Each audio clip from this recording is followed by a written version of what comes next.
Hello दोस्तों, मैं अनामिका सिंह स्वागत करती हूँ आप सबका आपके यूट्यूब चैनल नॉलेज कॉर्नर में।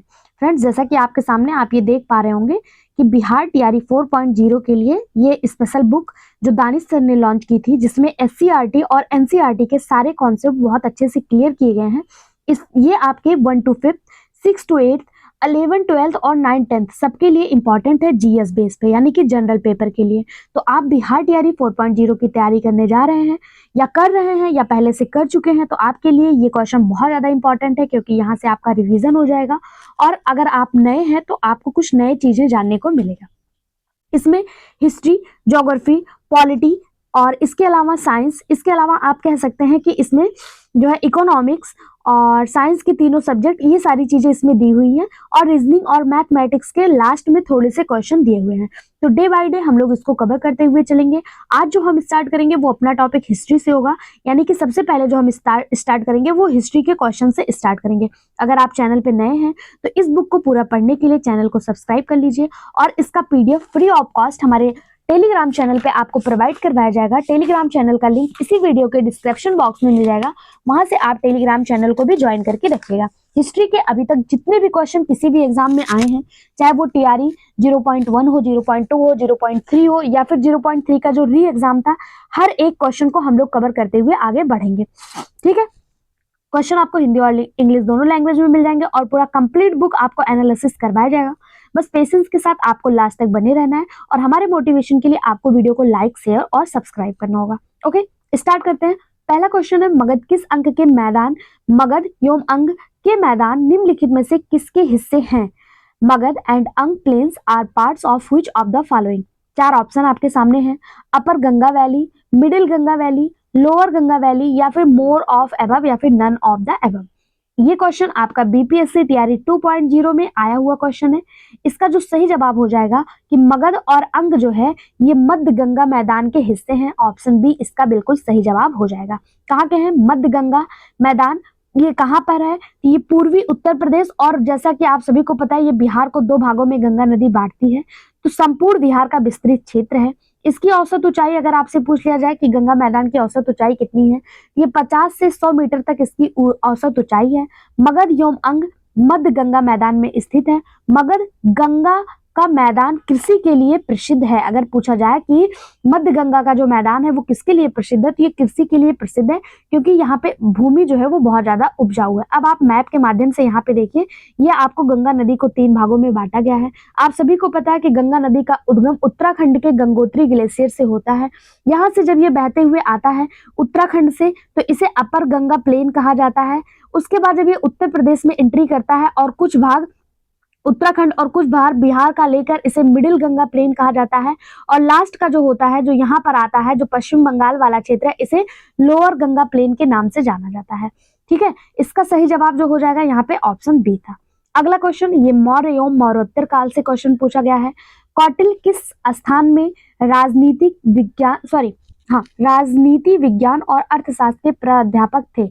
यानी कि जो कौटिल्य हैं, पूछा जा रहा है वो किस विद्यालय में पॉलिटिक्स और पॉलिटिकल साइंस और इकोनॉमी के प्रोफेसर रह चुके हैं। ये कौटिल्य कौन है? तो कौटिल्य को आप चाणक्य के नाम से भी जानते हैं। इन्हीं का एक नाम विष्णुगुप्त भी है।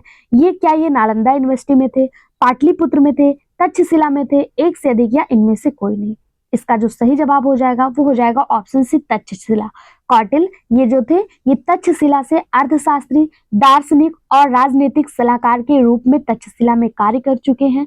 इन्हें अर्थशास्त्र नामक पुस्तक भी इन्होंने ही लिखी है। अगर आपसे पूछा जाए अर्थशास्त्र पुस्तक किसने लिखी है, तो इन्हीं कौटिल्य के द्वारा अर्थशास्त्र पुस्तक लिखी गई है। कौटिल्य को ही विष्णुगुप्त, चाणक्य और के नामों से भी जाना जाता है। अगला क्वेश्चन, प्राचीन भारतीय धातु कर्म का आश्चर्य लोहे का स्तंभ किस शहर में स्थित है? The iron pillar, a wonder of ancient India, metrology is institute in which city? Situated in which city? किस शहर में स्थित है?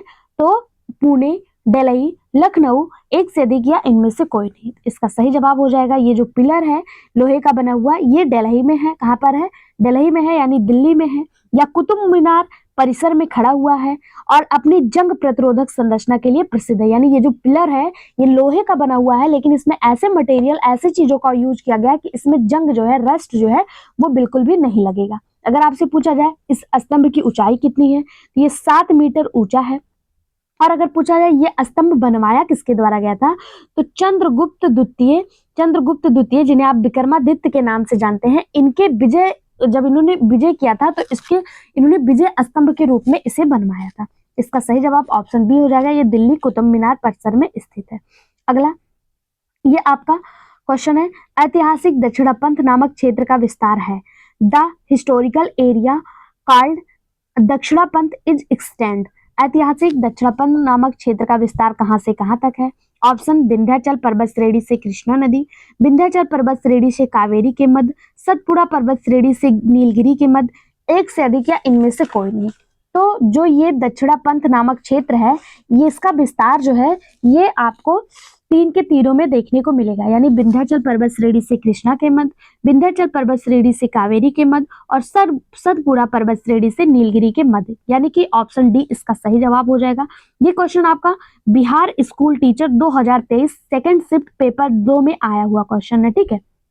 भारतीय इतिहास में दक्षिण पंथ क्षेत्र के तहत विंध्य पर्वत श्रेणी में कृष्णा नदी एवं कावेरी नदी तक के क्षेत्रफल को शामिल किया जाता है। इसमें सतपुड़ा से नीलगिरी पर्वत श्रेणी का क्षेत्र भी शामिल है। यानी कि इसका जो सही जवाब हो जाएगा वो ऑप्शन डी हो जाएगा। अगला क्वेश्चन, अब हम मिडाइवल हिस्ट्री के कुछ क्वेश्चन जो हमारे एग्जाम में आए हैं उनको देखते हैं।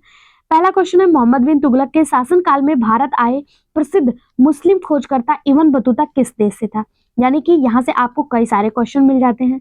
पहले तो ये इब्न बतूता जो था वो किसके शासनकाल में भारत आया था? ये मोहम्मद बिन तुगलक के शासनकाल में भारत आया था। और ये कहाँ का रहने वाला था? तो ये जो था इब्न बतूता, वही आपसे पूछा गया है, अफगानिस्तान, मोरक्को, इराक, एक से अधिक या इनमें से कोई नहीं। तो इसका सही जवाब ऑप्शन बी हो जाएगा। ये कहाँ के रहने वाला है? इराक का रहने वाला, ये मोरक्को का रहने वाला है। अफ्रीका का जो मोरक्को है वहां का ये निवासी है, ठीक है। और ये किसके शासनकाल में आया था? तो ये तुगल वंश के जो शासक थे मोहम्मद बिन तुगलक, उनके शासनकाल में आया हुआ था। वह मध्य एशिया के मार्ग से होते हुए भारत के सिंध प्रांत में कब पहुंचा था? ये पहुंचा था 1333 ईस्वी में। कब पहुंचा था? 1333 ईस्वी में। अगर पूछा जाए मोहम्मद बिन तुगलक ने इब्न बतूता को दिल्ली का काजी कब नियुक्त किया, तो यहाँ से क्वेश्चन, मोहम्मद बिन तुगलक जो है इन्होंने इब्न बतूता को दिल्ली का काजी नियुक्त किया था। कब किया था? तो 1333 में ये पहुंचा था सिंध प्रांत में। लेकिन इसे जो दिल्ली का काजी नियुक्त किया गया था वो किया गया था 1325 से लेकर 1351 ईस्वी तक। कहाँ तक? 1325 से लेकर 1351 ईस्वी तक इसे मोहम्मद बिन तुगलक के द्वारा दिल्ली का काजी नियुक्त किया गया था। काजी मतलब क्या होता है? जज। यानी इसे दिल्ली के जज के रूप में नियुक्त किया गया था। अगला क्वेश्चन हमारा आधुनिक भारत का इतिहास से है। इंडियन नेशनल मूवमेंट, अगर आप चाहेंगे तो हम आपको अलग से वीडियो बनाकर इंडियन नेशनल मूवमेंट, आप चाहेंगे तो थ्योरी और अगर आप कहेंगे तो क्वेश्चन वाइज प्रैक्टिस करवा देंगे। आपकी क्या डिमांड है आप कमेंट बॉक्स में हमें जरूर बताइएगा, क्योंकि इंडियन नेशनल मूवमेंट आपको हर एग्जाम में देखने को मिलेगा, चाहे आप 6 to 8, 9, 10, 11, 12, 1 to 5 किसी भी एग्जाम की तैयारी कर रहे हैं। इंडियन नेशनल मूवमेंट एक अलग से टॉपिक आपको बिहार के हर एग्जाम में दिया हुआ है। अगर आप पढ़ना चाहते हैं तो आप थ्योरी माध्यम से पढ़ना चाहेंगे या आप इस तरह से प्रैक्टिस सेट के माध्यम से पढ़ना चाहेंगे, जरूर बताइएगा, क्योंकि यहाँ से 7 से 8 क्वेश्चन आपको हर एग्जाम में देखने को मिलेगा। इंडियन नेशनल मूवमेंट जिसे आप INM के नाम से जानते हैं, ये आपके लिए बहुत इंपॉर्टेंट टॉपिक है। जैसे भी आप पढ़ना चाहेंगे कमेंट बॉक्स में जरूर बताइएगा, आपके कमेंट का हम इंतजार करेंगे। जैसे ही हमें 2-4 लोगों का सही मोटिव मतलब अच्छी तरह से कमेंट प्राप्त हो जाता है, हम उस सीरीज को भी स्टार्ट कर देंगे। अगला क्वेश्चन है जो आपका इंडियन नेशनल मूवमेंट से ही है। निम्नलिखित में से ब्रिटिश शासन के दौरान भारतवर्ष के अंतर्गत निर्विघ्नीकरण का कौन सा मुख्य कारण था? यानी कि पूछा जा रहा है डिफॉरेस्टेशन का कारण क्या था? पहला है रेलवे के मार्गों पर स्लीपर्स की मांग को पूरा करना तथा शाही नौसेना के लिए इमारती लकड़ी की आपूर्ति। आप सभी को पता है रेलवे के जो स्लीपर्स होते हैं वो लकड़ी के ही बनते हैं, लेकिन ये डिफॉरेस्टेशन का कारण नहीं था। कब? ब्रिटिश शासन के दौरान। दूसरा दिया है नियोजित वनों की मांग को पूरा करना तथा चाय एवं कॉफी का वृक्षारोपण, ये भी नहीं होगा। विस्तृत खेती की मांग को पूरा करने के लिए भूमि को उन्नत करना, यही बिल्कुल सही जवाब हो जाएगा। ब्रिटिश शासन के दौरान जो है भारत के निर्वीकरण का मुख्य कारण जो था वो विस्तृत खेती की मांग को पूरा करने के लिए भूमि को उन्नत करना था। ठीक है, ऑप्शन सी इसका बिल्कुल सही जवाब हो जाएगा। साथ ही बढ़ती जनसंख्या, अधिक खाद्यान्न की मांग, वाणिज्य फसल और लकड़ी का उत्पादन भी जो वन कट रहे थे इसके प्रमुख कारणों में से एक थे। ऑप्शन सी इसका बिल्कुल सही जवाब। अगला क्वेश्चन, 1859 के अंतर्देशीय उत्प्रवास अधिनियम ने यह प्रावधान किया कि the Indian emergent act of immigration act of 1859 ने कौन सा जो है प्रावधान किया था। आपके सामने ऑप्शन दिए हैं। वनों को छोड़ने के लिए बागान श्रमिकों को अनुमति की आवश्यकता थी, बागान श्रमिकों को विवाह की अनुमति नहीं थी, बागान श्रमिकों को चाय बागान को अनुमति के बिना छोड़ने की अनुमति नहीं थी, एक से अधिक इनमें से कोई नहीं। तो 1859 में अंतर्देशीय उत्परिवेशन अधिनियम जो था इसमें कहा गया था कि जो बागान मालिक हैं, जो चाय के बागानों की रक्षा करते हैं, बागान श्रमिक जो है वो बिना बागान मालिक के अनुमति को बागान को नहीं छोड़ सकते। ठीक है, ऑप्शन सी इसका बिल्कुल सही जवाब हो जाएगा। 1859 का अंतर्देशीय उत्परिवेश अधिनियम ब्रिटिश भारत में औपनिवेशिक सरकार द्वारा पारित किया गया था। ठीक है, और इसमें जो था इसमें जो था क्या था कि असम के, ये कहाँ से संबंधित है, तो ये असम के बागान श्रमिकों से संबंधित है। यहाँ पे जो बागान श्रमिक की आवाजाही थी बागान से बाहर, मान लीजिए ये बागान का क्षेत्र है असम में, ये क्षेत्र यहाँ पे बहुत सारे बागान बागान लगाए गए हैं, चाय के बागान है, असम चाय के लिए जाना जाता है, हम सभी को पता है। तो चाय के बागान में जो यहाँ पे लोग काम कर रहे थे, इनको जो है बागान से अगर बाहर जाना है तो यहाँ के जो मालिक है, बागान के जो मालिक है, उनसे परमिशन लेकर ही बागान से बाहर जाना होगा। उनकी स्वतंत्रता को जो है प्रतिबंधित कर दिया गया था। तो ऑप्शन सी इसका बिल्कुल सही जवाब हो जाएगा। अगला क्वेश्चन 1857 के विद्रोह से है। क्वेश्चन है, ये क्वेश्चन आपका आया हुआ है बीपीएससी तैयारी 2.0 में। ठीक है, निम्नलिखित में से किस तिथि को रानी विक्टोरिया की घोषणा जारी हुई। 1 नवंबर 1857, 27 नवंबर 1878, 1858, 1 नवंबर 1858, एक से अधिक इनमें से कोई नहीं। रानी विक्टोरिया का घोषणा पत्र कब आया, तो जब 1857 का विद्रोह हुआ और उसके बाद ही रानी विक्टोरिया का घोषणा पत्र आया था। तो कब आया था, ये आया था 1 नवंबर 1858। 1 नवंबर 1858 को संसद के एक अधिनियम को पारित किया और जिम्मेदार प्रबंधन के लिए ईस्ट इंडिया कंपनी ने ब्रिटिश क्राउन को अधिकार हस्तांतरित किए। यानी कि जो ईस्ट इंडिया कंपनी भारत पे राज कर रही थी उसने सारे अधिकार जो है किसको हस्तांतरित कर दिए, ब्रिटिश क्राउन को हस्तांतरित कर दिया, यानी राजा के अधीन कर दिए। ठीक है, यहाँ से क्वेश्चन आपसे पूछा जाता है कि इसको और किस नाम से जाना जाता है। एक मिनट, सॉरी फॉर डिस्टर्बेंस। इसी को ना, जो ये रानी विक्टोरिया का घोषणा पत्र आया था, इसे भारत में मैग्ना कार्टा के नाम से भी जाना जाता है। किस नाम से जाना जाता है, इसे भारत के मैग्ना कार्टा के नाम से भी जाना जाता है। और ये आया कब था, तो ये घोषणा 1 नवंबर 1858 को इलाहाबाद के एक दरबार में हुआ था। अगर पूछा जाए इस घोषणा पत्र को पढ़ने वाला कौन था, यहाँ से बहुत सारे क्वेश्चन क्लियर होते हैं। पहला तो ये आया कब, तो 1 नवंबर 1858 को कहाँ आया, इलाहाबाद के दरबार में। और इसको पढ़ा किसने, तो उस समय का जो वायसराय था लॉर्ड कैनिंग, कौन था, कैनिंग, कैनिंग के द्वारा इस घोषणा पत्र को पढ़ा गया था। ठीक है, और इसे क्या कहा गया, इसे भारत के मैग्ना कार्टा के रूप में जाना गया। ये था क्या, इस घोषणा में कहा क्या गया था, तो जो भारत पे ईस्ट इंडिया कंपनी का शासन था उसे ब्रिटिश क्राउन के अधीन कर दिया गया था। इस बात की पुष्टि जानकारी इसमें की गई थी। ऑप्शन सी इसका बिल्कुल सही जवाब हो जाएगा। अगला क्वेश्चन, निम्नलिखित में से किसे रानी लक्ष्मीबाई को ग्वालियर पर अधिकार करने में सहायता की। इनमें से वो कौन थे जिसने रानी लक्ष्मीबाई को ग्वालियर पे अधिकार करने में सहायता की थी। अफगान, ईरानी, मुगल, एक से अधिक, या इनमें से कोई नहीं। इसका सही जवाब हो जाएगा ऑप्शन ए अफगान। अफगान जो थे इन्होंने इनकी सहायता की थी। आपने एक किस्सा सुना होगा, कोई कहता है सही है, कोई कहता है गलत है। कुछ कहानियां हैं कि रानी लक्ष्मीबाई जब फिरंगियों से घिर गई थी तो उन्होंने अफगान के एक शासक बंदा नवाब अली, उनको जो है एक राखी भेजी थी, उन्हें अपना भाई मानते हुए एक राखी भेजा था और राखी के साथ एक पत्र भेजा था और उसमें लिखा था कि राखी की लाज रखना। उसके बाद कहा जाता है कि बंदा नवाब 10,000 सैनिकों के साथ झांसी पहुंचे थे। तो किसने मदद की थी, अफगान ने। ऑप्शन ए इसका बिल्कुल सही जवाब है। अगला क्वेश्चन, 1857 के विद्रोह को किसके द्वारा पहली बार प्रथम भारतीय स्वतंत्रता संग्राम के रूप में वर्णित किया गया। 1857 का विद्रोह अगर आप केवल बिहार के परिप्रेक्ष्य में पढ़ना चाहते हैं तो बताइएगा, हम आपको एक अलग से बिहार के परिप्रेक्ष्य में 1857 का विद्रोह बता देंगे। आपको किस किस चीज की डिमांड है आप बस कमेंट बॉक्स में बताइए जाएगा, आपके सारे डिमांड जरूर फुलफिल किए जाएंगे। 1857 के विद्रोह को किसके द्वारा प्रथम भारतीय स्वतंत्रता संग्राम कहा गया, तो 1857 के विद्रोह को बहुत सारे लोगों ने बहुत सारे नामों से संबोधित किया था। इसे प्रथम भारतीय स्वतंत्रता संग्राम किसने कहा? तो ऑप्शन आपके सामने दिए, बी.डी. सावरकर, बाल गंगाधर तिलक, आर.सी. मजूमदार, एक से अधिक या इनमें से कोई नहीं। तो इसका जो सही जवाब हो जाएगा, इसे प्रथम भारतीय स्वतंत्रता संग्राम कहने वाले जो थे वो थे बी.डी. सावरकर। कौन थे? बी.डी. सावरकर। ऑप्शन ए इसका बिल्कुल सही जवाब हो जाएगा। इन्होंने इसे क्या कहा? ये प्रथम भारतीय स्वतंत्रता संग्राम था। इन्होंने कब कहा? तो इनकी एक पुस्तक थी, the Indian war of independent, the Indian और war of independent 1857, the Indian war of independent 1857 में इन्होंने एक लेख लिखा और उसी में इन्होंने लिखा है कि 1857 का जो विद्रोह था ये एक प्रथम भारतीय स्वतंत्रता संग्राम था। ऑप्शन ए इसका बिल्कुल सही जवाब। ये क्वेश्चन आपको 2 बार टीआरई 2.0 और बिहार स्कूल टीचर 2023 दोनों में देखने को मिला है। ठीक, अगला क्वेश्चन, किस अंग्रेज सैन्य अधिकारी ने झांसी की रानी को यह कहते हुए श्रद्धांजलि दी कि यहाँ वह औरत सोई हुई है जो विद्रोहियों में एकमात्र मर्द थी? किसने कहा था?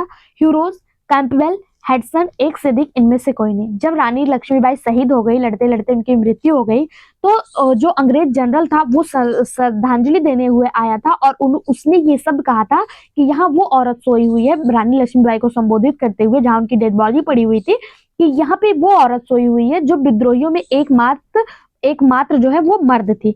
वो किसने कहा था? तो इसका सही जवाब हो जाएगा ह्यूरोज ने। द ह्यूरोज नामक जो अधिकारी था, जनरल था, इसने कहा था।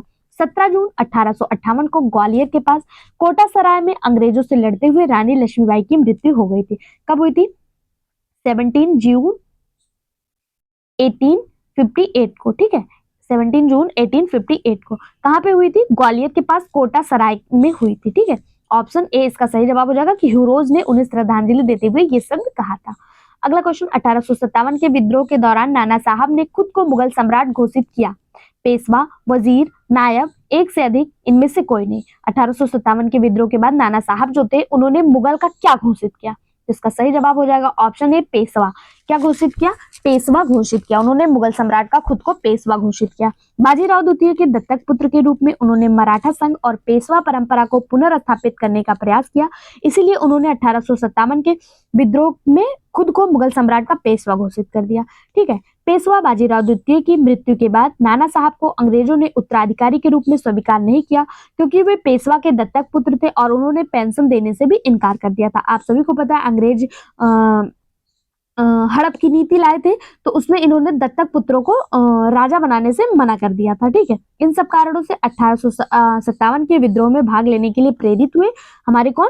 नाना साहब। ठीक, ऑप्शन ए इसका सही जवाब हो जाएगा। दत्तक पुत्र यानी जिसको गोद लिया गया हो, उनके खुद की संतान ना हो। अगला क्वेश्चन, बंकिम चंद्र चटर्जी का उपन्यास आनंद मठ में किस विद्रोह का उल्लेख किया गया है? सन्यासी, पागलपंथी, नील, एक से अधिक, इनमें से कोई नहीं। इसका सही जवाब हो जाएगा ऑप्शन ए सन्यासी विद्रोह। बंकिम चंद्र चटर्जी या बंकिम चंद्र चट्टोपाध्याय की जो उपन्यास है आनंद मठ, इसमें सन्यासी विद्रोह का उल्लेख किया गया है। आनंद मठ की कहानी 1772 में पूर्णिया, दानापुर और तिरहुत में अंग्रेज और स्थानीय मुस्लिम राजा के खिलाफ विद्रोह पर आधारित है। यह बंगला भाषा का एक उपन्यास है। इसका प्रकाशन 1882 में हुआ था। अगर पूछा जाए आनंद मठ का प्रकाशन कब हुआ था? 1882 में हुआ था। आनंद मठ से एक बहुत इंपॉर्टेंट चीज हमारे भारत में हर कोई मतलब राष्ट्रीय प्रतीक के रूप में लिया गया है, वो कौन सी चीज है? अगर आपको पता है कि आनंद मठ से कौन सी चीज फेमस है तो कमेंट बॉक्स में हमें बताइएगा। अगर नहीं भी पता है तो आप कमेंट कर दीजिएगा कि आपको नहीं पता, तो हम आपको बता देंगे। वो बहुत मतलब ऐसी चीज है जो आप सभी अगर एग्जाम की तैयारी कर रहे हैं तो उसके बारे में जानना चाहिए कि आनंद मठ से और क्या लिया गया है। ठीक है, और आनंद मठ किससे संबंधित है? सन्यासी आंदोलन से संबंधित है और ये बांग्ला भाषा में है। और आनंद मठ पुस्तक प्रकाशित कब हुआ था? 1882 में प्रकाशित हुआ था। अगला क्वेश्चन, निम्नलिखित में से कौन सी घटना सबसे पहले हुई थी? अब देखिए कौन सी घटना पहले हुई, कौन सी बाद में हुई, इसको जानने के लिए आपको इसका सन पता होना चाहिए। पहला है संथाल विद्रोह। अगर बात करें संथाल विद्रोह की, तो संथाल विद्रोह जो है ये 30 जून 1855 को हुआ था। कब हुआ था? 30 जून 1855 को हुआ था। कब हुआ था? 30 जून 1855 को संथाल विद्रोह हुआ था। अगर पूछा जाए संथाल विद्रोह के नेता कौन थे, तो सिद्धू और कान्हू, ये दो लोग थे जिन्होंने इसका नेतृत्व किया हुआ था। उसके बाद बिरसा मुंडा विद्रोह। बिरसा मुंडा विद्रोह ये 1899 से लेकर 1900 तक हुआ था और इसके जो नेता थे वो बिरसा मुंडा जी ही थे। ये छोटा नागपुर के क्षेत्र में, झारखंड का जो छोटा नागपुर क्षेत्र है वहां पे हुआ था। इसे उलन गुलान विद्रोह के नाम से भी जाना जाता है। ठीक है, उलन गुलान विद्रोह के नाम से भी जाना जाता है। और ये कब हुआ? 1899 से 1900 के बीच। उसके बाद ताना भगत आंदोलन। ताना भगत आंदोलन ये 1914 से 1920 के में हुआ। और इसके भी नेता कौन थे? तो जतरा उराव थे। इसके नेता कौन थे? जतरा उराव थे। और यह झारखंड के छोटापुर नाग के क्षेत्र में हुआ था। ठीक है, छोटा नागपुर के क्षेत्र में हुआ था झारखंड में। नेता कौन थे? जतरा उराव थे। ठीक है, ताना भगत आंदोलन। तो सबसे पहले कौन सा हुआ था? तो आपको यही दिख रहा है, संथाल विद्रोह 30 जून 1855 को हुआ था। सिद्धू और कान्हू के नेतृत्व में हुआ था। संथाल जनजातियों के द्वारा हुआ था। ऑप्शन ए इसका बिल्कुल सही जवाब हो जाएगा। अगला क्वेश्चन, ताना भगत आंदोलन संबंधित है दलित आंदोलन, आदिवासी आंदोलन, किसान आंदोलन, एक से अधिक या इनमें से कोई नहीं। तो अभी हम लोगों ने देखा ताना भगत आंदोलन हुआ कब था? ये 1914 से 1920 के बीच में ताना भगत आंदोलन हुआ था। इसके नेतृत्वकर्ता कौन थे? तो जतरा उन्नाव। कौन थे? जतरा उराव। जतरा उराव जो थे ये इसके नेता थे। और ये हुआ कहाँ था? तो ये नागपुर, झारखंड का जो छोटा नागपुर वाला एरिया है वहां पे हुआ था। पूछा जा रहा है कि ये आंदोलन किससे संबंधित है? इसका सही जवाब हो जाएगा, ये एक ट्राइब मूवमेंट था, ट्राइबल मूवमेंट था, आदिवासी आंदोलन था। ऑप्शन बी इसका बिल्कुल सही जवाब हो जाएगा।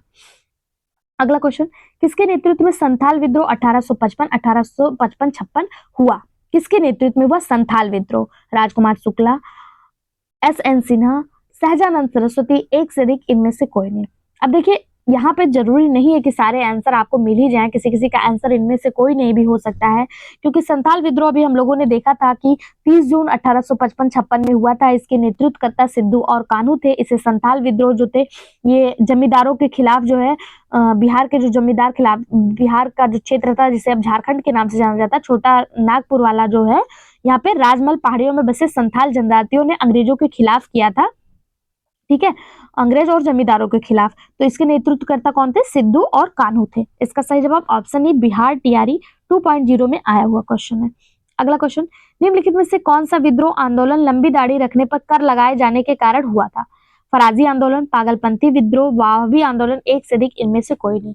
अब देखिए हमारे भारत में ऐसे ऐसे मतलब अंग्रेज जो है ऐसा शासन करते थे कि जो लोग लंबी दाढ़ी रखते थे उन पर भी कर लगा दिए थे। तो उसके लिए कुछ लोगों ने जो है आंदोलन कर दिया, विद्रोह कर दिया सैयद अहमद के नेतृत्व में। किसके नेतृत्व में? सैयद अहमद के नेतृत्व में। कब किया? 1831 में, 1831 में। वो कौन सा आंदोलन था? ये आंदोलन था वहाबी आंदोलन। वहाबी आंदोलन लंबी दाढ़ी रखने पर लगाए जाने वाले कर के कारण जो है हुआ था, कर के विरोध में हुआ था। 1831 में हुआ। नेता कौन थे? सैयद अहमद थे। कौन थे? सैयद अहमद थे। ऑप्शन सी इसका बिल्कुल सही जवाब हो जाएगा। अगला क्वेश्चन, शोषणकारी शक्तियों के खिलाफ नए कर प्रणाली का विरोध किसने किया? खादेश की जनजाति, 1856 में खादेश की जनजाति, 1855-56 में बिहार के संथाल, 1850 में छोटा नागपुर के जनजाति, एक से अधिक इनमें से कोई नहीं। शोषणकारी शक्तियों के खिलाफ यानी कि चाहे वो अंग्रेज हो या फिर वहां की जो क्या कहते हैं साहूकार, जमींदार, ये सब जो थे जो शोषण कर रहे थे उनके खिलाफ विद्रोह किसने किया था? तो उनके खिलाफ संथालों ने किया था 1855-56 में, जिसका नेतृत्व सिद्धू और कान्हू कर रहे थे। संथाल विद्रोह से कितने क्वेश्चन किस तरह से घुमा के पूछे गए आप खुद देख सकते हैं। ये क्वेश्चन आपका टीआरई एग्जाम 3.0 में आया हुआ एग्जाम है 2024 में, देख लीजिए। ठीक है, तो 1855-56 का जो संथाल विद्रोह है, जिसे संथाल हुक के नाम से भी जाना जाता है, ये वर्तमान के बिहार, जो उस समय का बंगाल प्रेसिडेंसी का हिस्सा हुआ करता था, वहां के आदिवासियों के द्वारा किया गया था। संथाल एक आदिवासी समुदाय है जिन्होंने ब्रिटिश औपनिवेशक अधिकारी, साहूकार, जमींदार, व्यापारी, इनके द्वारा जो शोषण और उत्पीड़न झेल रहे थे उसके खिलाफ यह विद्रोह किया था। बिहार में संथाल विद्रोह ब्रिटिश औपनिवेशिक अधिकारी और जमींदार प्रणाली दोनों के खिलाफ एक महत्वपूर्ण विद्रोह था। ऑप्शन बी इसका बिल्कुल सही जवाब हो जाएगा। अगला क्वेश्चन, 1832-33 के बीच कोल विद्रोह का नेतृत्व किसने किया? कोल विद्रोह, नारायण राव, सिद्धू कान्हू, देव नारायण, एक से अधिक इनमें से कोई नहीं।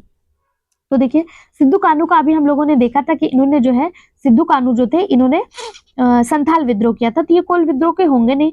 नारायण राव भी नहीं, देव नारायण भी नहीं। सही जवाब हो जाएगा ऑप्शन ई इनमें से कोई नहीं। अगर ये नहीं थे तो कौन थे? तो सबसे पहले ये जानिए कि कोल विद्रोह हुआ कहाँ। तो ये भी छोटा नागपुर वाले क्षेत्र में, कोल छोटा नागपुर पठार क्षेत्र में केंद्रित है और वहीं पर ये कोल विद्रोह हुआ था। इसके जो नेतृत्व करता थे वो बुद्धू भगत, जोवा भगत और छिंद्रियाई मानकी जैसे नेता शामिल थे। कौन? बुद्धू भगत, जोवा भगत और छिंद्रियाई मानकी। ठीक है, इन्होंने इसका नेतृत्व किया था।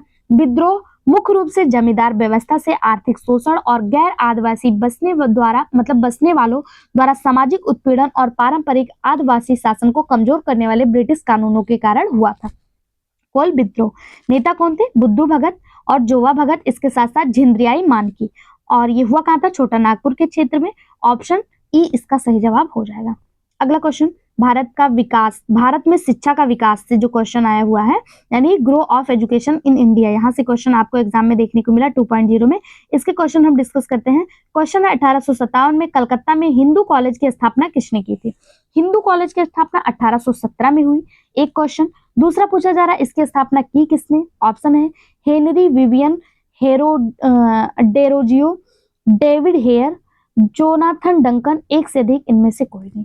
सही जवाब हो जाएगा ऑप्शन बी, डेविड हेयर्स। 1817 में कलकत्ता में हिंदू कॉलेज की स्थापना राजा राम मोहन राय और डेविड हेयर के द्वारा की गई थी। हिंदू कॉलेज वर्तमान में कहाँ पर है? तो ये जो है हिंदू कॉलेज कलकत्ता में प्रेसिडेंसी विश्वविद्यालय के रूप में वर्तमान में विख्यात है। किसके रूप में?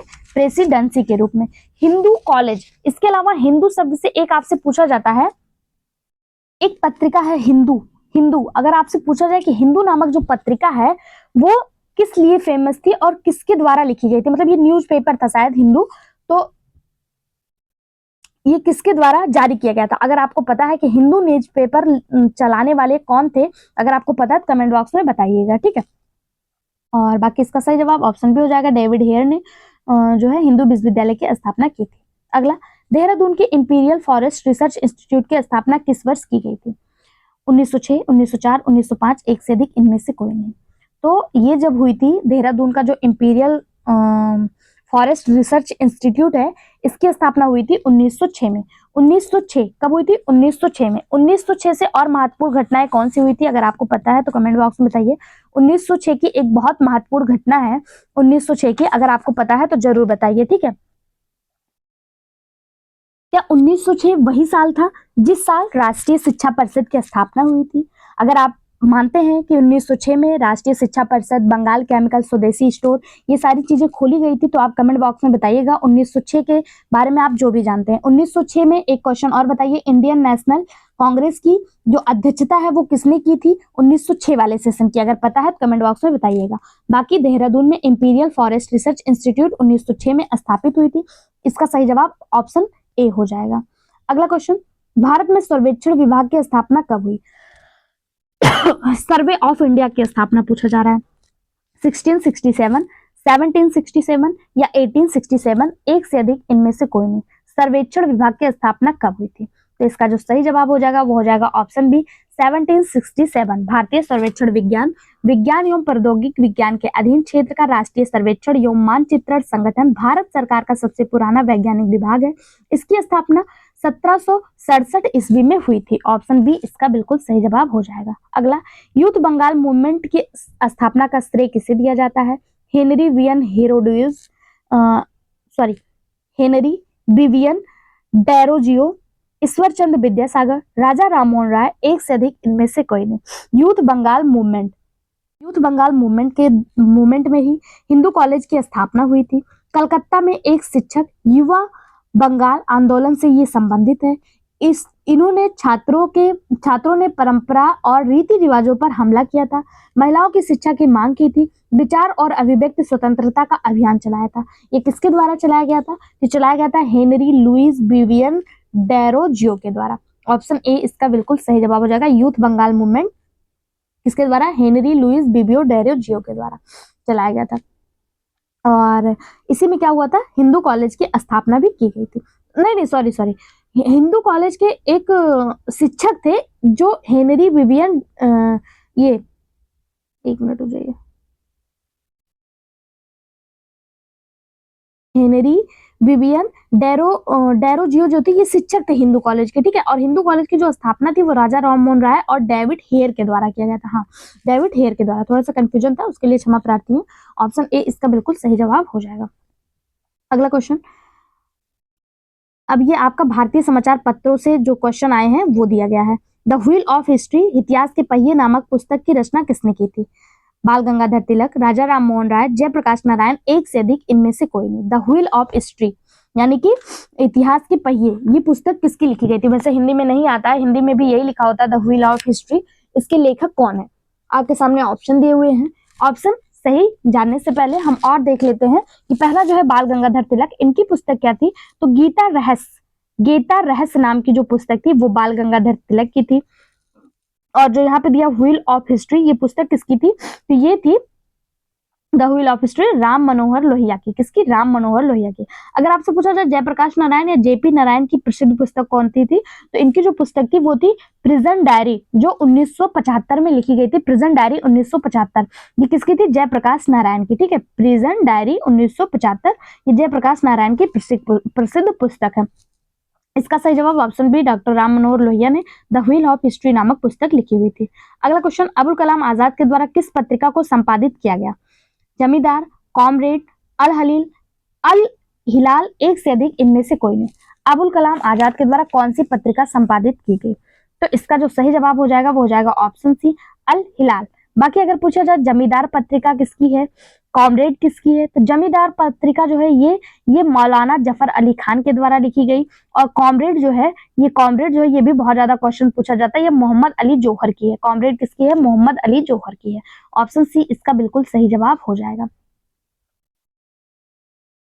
आज की वीडियो में बस इतना ही। वीडियो आपको कैसा लगा कमेंट बॉक्स में जरूर बताएं, और ये सीरीज आपको आगे कंटिन्यू करनी है कि नहीं ये भी कमेंट बॉक्स में बताइए। इसके साथ साथ आप इंडियन नेशनल मूवमेंट थ्योरी में या फिर प्रैक्टिस सेट के माध्यम से पढ़ना चाहते हैं, और कौन सी चीजें आप बीपीएससी तैयारी एग्जाम की तैयारी के लिए हमसे एक्सपेक्ट कर रहे हैं वो भी कमेंट बॉक्स में जरूर बताइएगा। वीडियो में बने रहने के लिए धन्यवाद। सभी दोस्तों के साथ शेयर करें, लाइक करें, सब्सक्राइब करें। Thank you.